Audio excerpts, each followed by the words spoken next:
चलो भाई देखो अब मैं क्या करता हूँ। अंग्रेजों की हुकूमत थी, अंग्रेजों से दारुल देवबंद को न सिर्फ चंदा आता था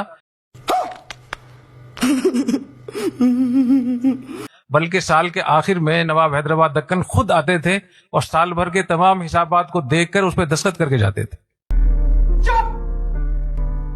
हजरत मौलाना हुसैन अहमद मदनी रहमतुल्लाह अलैह, अंग्रेज उनसे डरता था बहुत ज्यादा, पूरे मुल्क में जाकर अंग्रेजों को ललकार, डरते नहीं थे, शेर की तरह दहाड़ते थे। तो अंग्रेजों ने सोचा इनको दारुल देवबंद से निकलवा दिया जाए। अगर ये दारुल देवबंद से निकल जाएंगे तो एक तो दारुल देवबंद का स्टेट बहुत बड़ा और दूसरे इनकी शख्सियत बहुत बड़ी, दोनों मिलकर बड़ी ताकत हो जाती है और हमें नुकसान बहुत होता। कम से कम इनको दारुल से निकलवा दिया जाए ताकि इनकी आवाज में जोर न रहे, कम से कम दारुल के शेखुल हदीस तो नहीं रहेंगे। और अभी तो रुको, क्लाइमैक्स अभी बाकी है। लेकिन चूंकि दारुल देवबंद अंग्रेजों से एक पैसा नहीं लेता था तो अंग्रेज उस पर कोई आर्डर नहीं दे सकता था। हैदराबाद के नवाब जो अंग्रेजों के तरफदार थे, अंग्रेजों से मिले हुए थे, अंग्रेजों ने हैदराबाद के नवाब को आमादा किया कि आप दारुल देवबंद में चंदा देते हैं, आपका असर और रसूख है, आप अपने असर और रसूख को इस्तेमाल करके मौलाना मदनी जो हमारे सबसे बड़े मुखालिफ है दारुल देवबंद से उनको निकलवा दीजिए।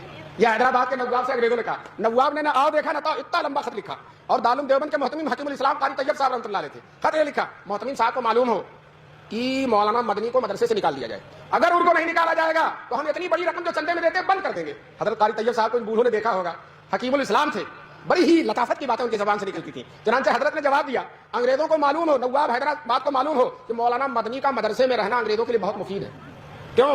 हम उनको हफ्ते में 6 दिन छुट्टी नहीं देते, बुखारी और तिरमिज़ी पढ़वाते हैं, जुमे के 1 दिन छुट्टी के मिलते हैं, मुल्क में कहीं जाकर अंग्रेजों को ललकारते हैं। तो अगर हमने उनको मदरसे से निकाल दिया तो उनका पूरा हफ्ता खाली हो जाएगा और जब पूरा हफ्ता खाली होगा तो 1 दिन के बजाय 7 दिन हफ्ते में मुखालफत करेंगे और जब 7 दिन मुखालफत करेंगे तो अंग्रेज को अगर 7 साल में जाना तो 1 ही साल में जाना पड़ जाएगा।